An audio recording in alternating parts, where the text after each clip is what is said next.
Melusine by Lynne Chapter 26, The Secret Betrayed. When they got home to England, it was the beginning of September, 2 days before the start of school. Roger was seen by the family doctor, who pronounced him fit and well. The twins appeared already to have put the holiday more or less behind them. Their school, they were in their first year of middle school, had already begun, and apart from having a riveting story to tell their friends, something that infuriated Roger, they were behaving as if nothing out of the ordinary had happened.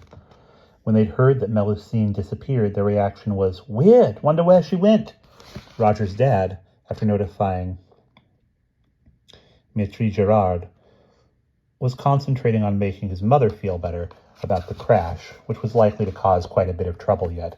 The damaged Renault had been examined by the insurers, and the brakes had been found to be in order, which was bad news for Roger's mother, who was trying to convince herself that the crash was not her fault. And Roger had to get his uniform, his books, and himself together for the new school year. In short, he was expected just to forget about everything that had happened in France and get on with his life, or as his father put it, try to deal with it sensibly. Put it in proportion. You must learn, he said several times, to distinguish between problems you can do something about and those you are powerless to solve. Those are the ones you must just not fret about. You'll wear yourself out for nothing. But, Dad, where is she? Rog, I don't know. I wish I did. I'm worried about her, too. But there's sweet Fanny Adams I can do about it. So I'm going to concentrate on problems I can do something about, like Mum being all upset and the accident and my dental practice. Do you see? Roger saw, but it didn't help him. The only thing to do was to keep going, go through the motions of daily living. But inside he was aching and seething, aching with worry and missing her, and seething with frustration and bewilderment. After a couple of abortive efforts to talk to the twins, he bottled it all up inside him. Got up in the morning, went to school, sat there all day, ate his meals, though without appetite, tried to work and couldn't. He couldn't concentrate. He hardly talked except for absolute essentials, because his mind was never on the conversations or on the lesson. It was ranging around Western France, searching for a solution to Melusine's disappearance. After a week, a letter came from Maître Gerard saying the police were still looking for Melusine, but that they'd begun to think she must have been abducted. Roger's father didn't read him that part of the letter, but Roger, who was not normally sly, guessed that something had been kept from him and later found the letter in his father's desk and read the missing portion. After that, he thought of nothing but returning to France somehow. He knew it was impossible, but that was all he could think about. He didn't tell anyone at school about what had happened, but he did need desperately to talk about it, and after about 3 weeks, when he was still being moody, his father asked him if he'd like to see the school counselor. "Is he a shrink, Dad?" "Well, sort of." "Or is she a shrink, Dad?" "Well, sort of. Well, she's a child psychologist. Shrink really means a psychiatrist. What's the difference? A psychiatrist is who you go to if you're mentally ill. A psychologist tries to help you if you've got emotional problems." "And you think I have? There's something wrong, isn't there? And we don't seem to be able to help you. Maybe she could." So an appointment was made, and Roger went to see her, very reluctantly. But as soon as he met her, he liked her. She seemed like a really nice woman. The first session was very relaxing. She just asked him to talk about what was bothering him. And because he felt instinctively that she was trustworthy, he did. And gradually, over 2 more sessions, a good deal of it came out. He hadn't meant to tell her a thing about the snake business, of course. The further away in time that receded, the less sure he felt himself. Ordinary everyday life has a way of making extraordinary unnatural happenings seem incredible, even to those that they happened to. But he told her his suspicions about what the ogre had been doing to Melusine, and she didn't turn a hair about that. She said she thought it was entirely possible. She didn't underrate the damage that such a thing might have done to Melusine, though she didn't dwell on it. She said that in all probability the reason why Melusine's older sister had killed herself was because her father was abusing her in the same way, and that would explain why he was so obsessed with guilt that it drove him mad. Roger asked why, if he felt so guilty about his first daughter, he did the same thing to Melusine. The psychologist told him that people didn't do those sorts of things because they decided to, rationally and logically, because in many cases they just couldn't help it. She said probably Melusine realized this, and that was why she put up with it. "But she didn't just put up with it," burst out Roger. "Yes, she did, didn't she? She didn't run away or tell the police or anything. She did something else, though. She changed. She escaped." The woman frowned. How? What do you mean? Roger looked her in the eyes. Could he really, truly trust her? His father had said, whatever's bothering you, you can tell her. She's heard it all before. Nothing shocks people like that.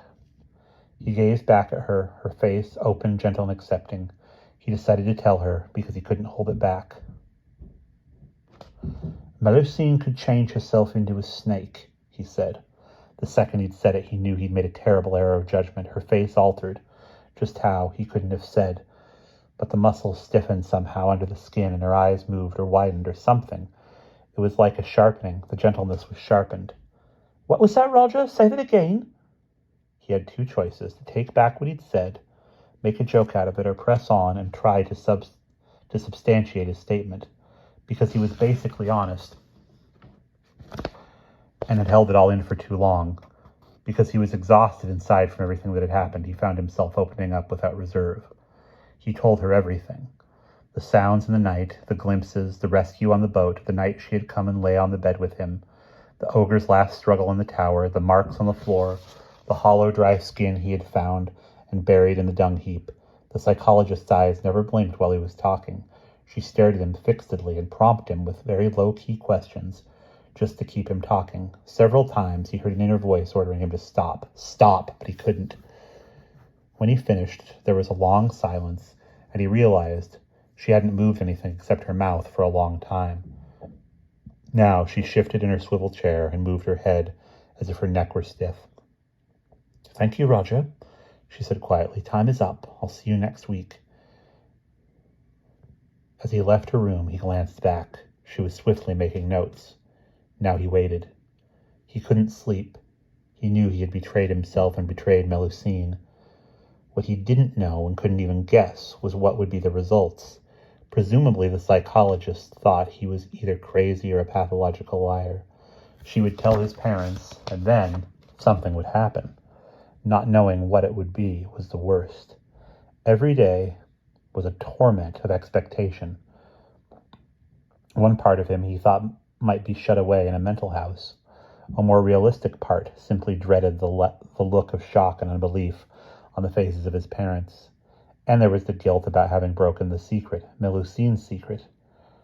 Entangled with these new fears was the old fear, which he had never fully faced, but which, in his orgy of honesty, had come to the surface of his mind, that Melusine was dead. Another week passed without anything new happening. Then it was time for his appointment with the counselor. He kept it because there was nothing else to do. She had changed toward him. It was subtle, but he sensed it at once. This time, she didn't just let him talk. She guided the session. She asked direct questions, not about Melusine or the snake. They were never even touched on. She asked about his relations with his mother, with his sisters, with his father. Some of the questions were weird, embarrassing. They made him hot with shame and confusion. She said she wanted to give him some tests and had made an appointment for him with another doctor. His every instinct shouted a warning. He sat up straight in his chair. Is it a psychiatrist? He asked. She smiled. It wasn't the same smile as before.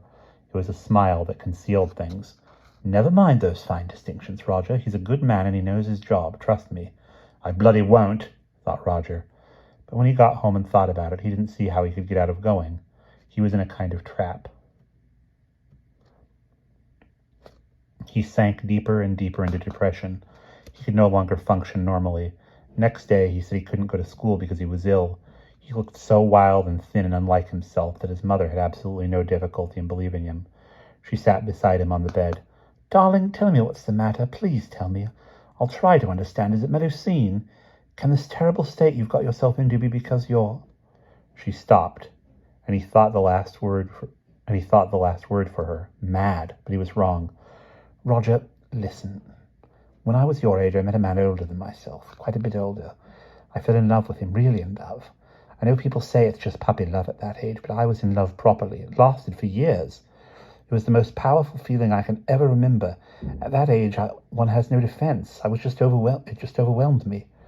She put her hand out to him, as she had in the ambulance. Do you love Melusine like that, Roger? If you say yes, I shall believe you. Roger shook his head. It's not like that. It's not like that. I just want to know where she is, what's happened to her. He struggled to explain. I feel like you felt when we hit the wall. No way to go forward, nothing working to take you forward. I've stopped and I can't go on till I know.